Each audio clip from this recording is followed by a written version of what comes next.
tahu kayak gitu diem aja. Gimana? Sorry loh, ini bukan laporanmu loh. Ini laporannya orang-orang media loh.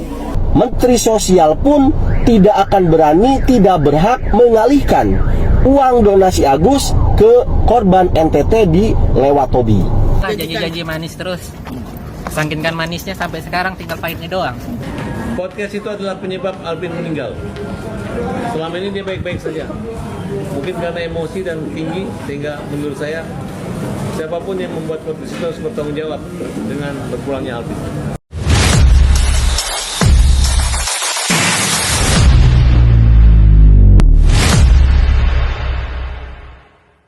Podcast itu adalah penyebab Alvin meninggal.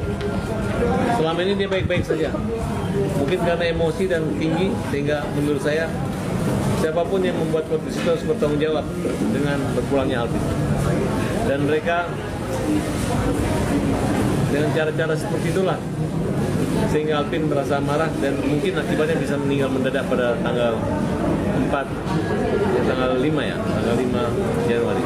Nah guys, di awal tahun ini muncul lagi statement Farhad Abbas yang kembali mengguncang publik, di mana dia mengatakan bahwasanya kematian dari Alvin Lim ini salah satu penyebabnya adalah gara-gara podcast antara Densu dan juga Tenovi kemarin, di mana hal tersebut dinilai sangat tidak relevan oleh masyarakat tentunya. Nah, seharusnya sesama manusia kita cukup mendoakan bagi siapa saja yang sudah mendahului, bukan malah melibatkannya kembali dalam kasus yang sebenarnya sudah tidak ada lagi urusannya dengan beliau.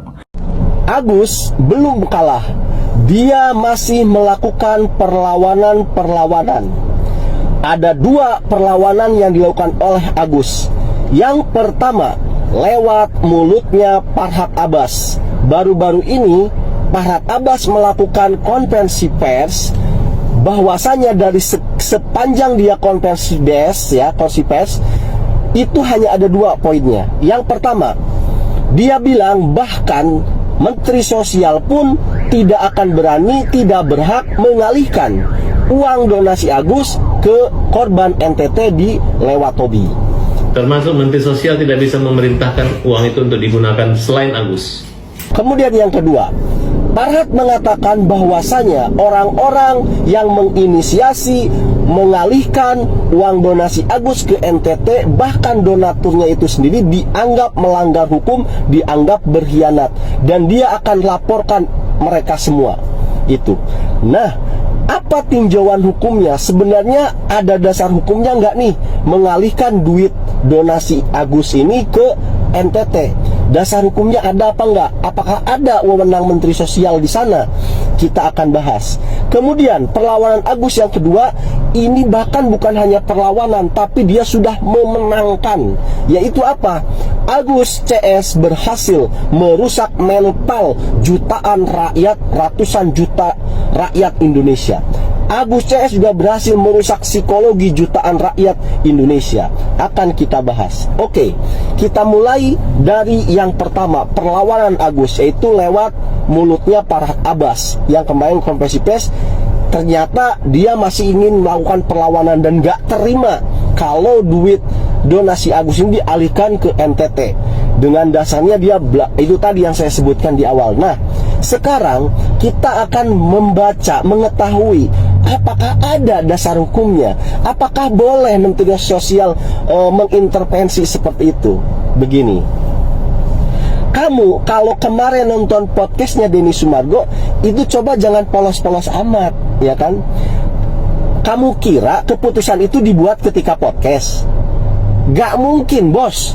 Itu keputusan sudah matang, bahkan mungkin sudah 3 atau 4 hari yang lalu sudah dibicarakan. Sebenarnya sudah ada keputusan itu sebelum tag syuting, begitu loh. Jadi dalam podcast kemarin kalau ada keputusan ini dipindahkan ke NTT Lewatobi, kemudian dan lain sebagainya, itu bukan keputusan yang diambil ketika podcast. Ya bodoh aja, seorang Denny Sumargo, seorang Nopi, seorang apa itu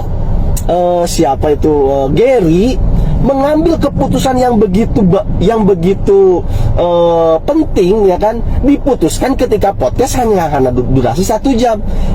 Nah guys, sebenarnya kita semua juga bingung terhadap Farhad Abbas ini karena kemarin juga mengumumkan bahwa dia sudah terlepas dari kasusnya Agus, bahwa dia tidak akan ikut campur lagi terkait kasusnya Agus. Tapi sekarang tiba-tiba dia kembali menantang setelah podcast dari Densu dan juga Tenovi yang mengatakan bahwa uang donasi Agus tersebut akan dialihkan ke NTT. Dan bahkan statementnya mengatakan bahwa Menteri Sosial saja tidak mampu memutuskan hal tersebut, melainkan Agus sendiri sebagai pemilik uang tersebut. Padahal kita tahu bahwa uang tersebut bukanlah hak Agus, tapi uang donasi yang diberikan oleh para donatur kepada Tenovi. Jadi ada salah satu oknum pengacara yang meminta kepada kuasa donatur, kalian minta dong ke Novi, udahlah transfer aja uang 200 juta dulu untuk melaksanakan golden time, karena itu katanya adalah perintah menteri. Nah, ini agak aneh nih, karena kuasa donatur kan nggak bisa intervensi siapapun ya. Terus alasannya uang tersebut mau dipergunakan sebagai operasional. Kenapa? Karena katanya pengacara-pengacara ini nggak dibayar guys. Lalu selama ini mereka katanya ada yang namanya donatur tetap gitu loh. Siapa tuh donatur tetap? Salah satu pengacara dari mereka yang berinisial KM itu adalah orang yang selama ini mengcover biaya begitu, yang ngasih duit buat bayar ini, bayar itu, makan, wartawan dan lain-lain gitu ya. Nah sekarang pengacara yang inisial KM ini pun sudah tidak mau ikut campur, sudah tidak mau ikut tampil. Kenapa tidak mau ikut tampil? Karena istrinya marah. Jadi ceritanya istrinya buka warung mie, buka usaha warung mie. Warung mie-nya dihujat. Warung mie-nya rame nih, tiba-tiba dihujat sana sini. Akhirnya dia memutuskan untuk tidak lagi gabung atau tidak lagi tampil bareng. Nah, itu setelah donasinya dialihkan ke NTT, ya ini banyak banget muncul narasi guys, ya muncul narasi ya kan. Dia bilang dulu kan akadnya buat pengobatannya Agus, dulu kan ini kan donasinya untuk peruntukan Agus, pengobatan Agus gitu kan. Nah lu tahu akadnya buat pengobatan Agus, ya kan? Kenapa nggak dari dulu lu berobat, ya kan? Kenapa sekarang uangnya dialihkan ke NTT udah gitu lu ngoceh-ngoceh?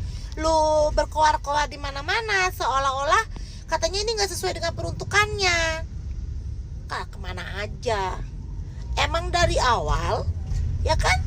Emang dari awal donasi itu si Tenovi juga udah bilang, yuk kita berobat, ya kan? Didaftarin ke JSC kagak dateng, berkali-kali disuratin kagak dateng. Lah, terus sekarang jika dialihkan ke si NTT bencana alam, ya kan? Berkoar-koar. Kayak mana sih kalian ini? Kayak mana? Hah? Kemarin-kemarin bilangnya uangnya Agus, terserah dia mau buat apa. Kenapa sekarang bilangnya untuk pengobatan? Nah, gimana sih? Itu semua jejak digital masih ada loh, bro. Kayak mana loh? Gimana sih nih? Aduh. Bener ya, sampai tahun 30 nih gue udah bilang ya, nggak kelar-kelar nih urusan, ya kayaknya tuh. Janji-janji manis terus, sangkinkan manisnya sampai sekarang tinggal pahitnya doang. Oh, berarti Agus berarti ya.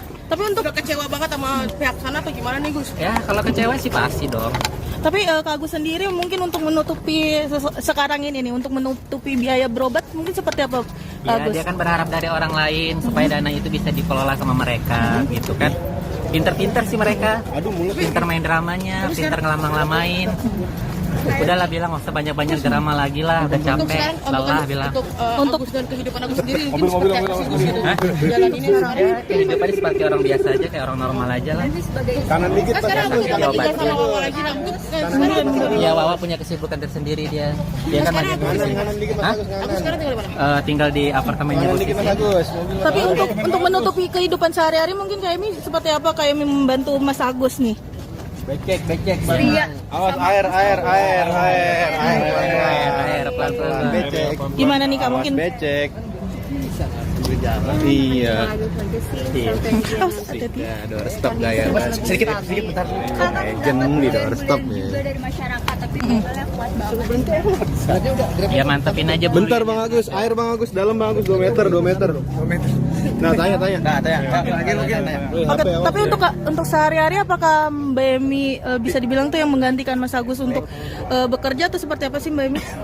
Nah guys, parah banget ya, sempat-sempatnya Agus bilang janji-janji manis yang sekarang tinggal busuknya aja. Padahal dari awal Bang Densulah orang yang sangat baik menerima kedatangannya di podcastnya, sehingga kalau bukan karena hal itu tidak ada satupun orang yang tahu apa kasus yang menimpa Agus ini. Harusnya bagaimanapun kejadian sekarang atau keputusan yang diambil oleh Teh Novi dan Bang Densu, Agus seharusnya tetap tahu diri karena banyak sedikitnya mereka sudah membantu Agus dari awal pengobatannya. Nah selain itu juga Agus mengatakan kepada Teh Novi dan juga Bang Densu untuk menyudahi dramanya. Padahal satu Indonesia ini tahu bahwa di awal yang menjadikan kasus ini menjadi rame dan drama itu adalah Agus dan juga keluarganya sendiri. Andaikan dari awal dia mengikuti rules yang sudah ada, pasti sekarang pengobatannya berjalan lancar tanpa harus melebar kemana-mana seperti saat sekarang ini yang sama-sama kita ketahui. Nah guys, bagaimana kalian menanggapi hal tersebut guys? Silahkan tinggalkan komentar sebanyak-banyaknya di bawah ini. Kami dari YouTube Biasa TV mengucapkan terima kasih dan sampai jumpa.